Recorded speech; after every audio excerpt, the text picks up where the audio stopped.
Is SPAC the next bubble?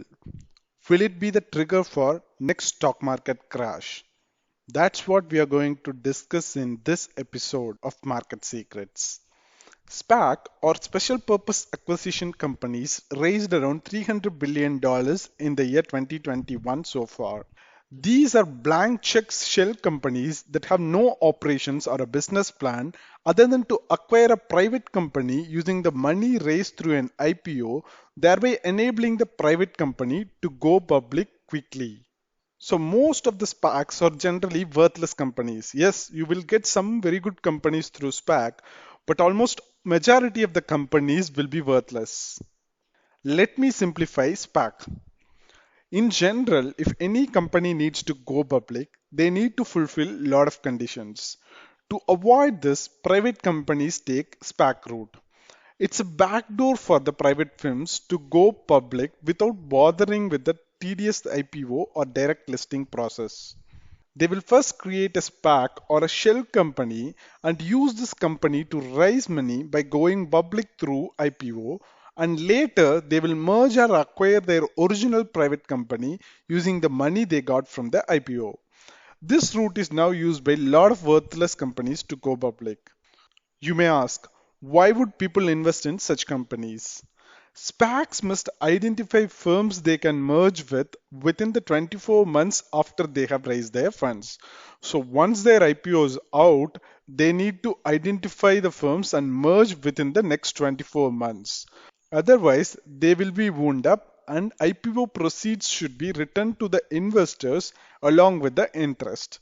So SPAC is being advertised as the no loss investing scheme. Also, SPAC is being touted as an investment vehicle which will allow investors early access to the unicorn companies that was previously reserved for institutional investors. They also give the public market investors a right to sell in the open market at any time during the process or redeem at the IPO price plus interest. But whenever you hear fancy names and products like these in the stock market, you should understand that this is another complexity created to confuse you. Do you remember reverse mergers? This was the route used by most of the useless Chinese companies to get listed in the US stock market.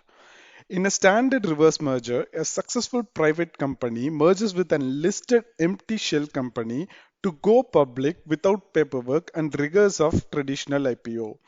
The shell is usually a remnant of previously operational public firm or a public virgin shell formed to combine with a private company. In simple terms, what happened was worthless Chinese companies identified few failed public companies in the US or formed few shell public companies in the US, and they merged their worthless company with this particular entity so that this Chinese company will get automatically listed in the US stock exchange.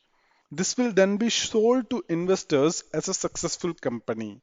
This was very famous during 2015 to 2019 market cycle, and a lot of Chinese companies made tons of money using this before everything was busted.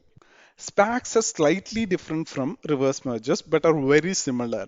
In SPACs, shell company is a company without any business or operations flushed with cash from the IPO, and they will be hunting for private targets to acquire. So in this case, they will first form a shell company and they will take it public and they will collect the money in the form of IPO, and then they will be hunting for private targets to acquire. But more than 500 SPACs need to find companies to merge this year or they risk being liquidated. Like I mentioned earlier, they have only 24 months time frame. But with only so many quality companies to merge with, they are in a race. This provides SPAC founders a strong incentive to close the deals even at the expense of the shareholders. To avoid returning money to the investors, they will eventually end up merging with poor companies. This will reduce the value of the shares held by the investors, which will trigger a downward spiral. So again, to put it in simple terms, the SPAC needs to identify private companies to merge with within 24 months of going public. Otherwise, they need to return the money that they collected in the IPO along with the interest. So to avoid this difficult situation, SPAC founders have a strong incentive to find a company to merge with. So if they are not able to close a deal with a very good company, they'll end up acquiring a bad company, which will reduce the value of the shares you hold. But the larger concern here is, just like what happened during the dot-com bubble and the housing bubble, will the burst of SPACs have the firepower to bring down the whole market with it? Can it be the trigger for the market crash? From my standpoint, yes, definitely a possible trigger, but only time will tell. But for now, stay away from fancy names like this. This brings us to the end of today's episode. If you have any queries on SPAC, let us know in the comment section. We'll be happy to answer it. Click the like button if you have liked this video and share it with your friends if you find it useful. Also subscribe to our YouTube channel. Thanks for watching. Have a great day. Goodbye.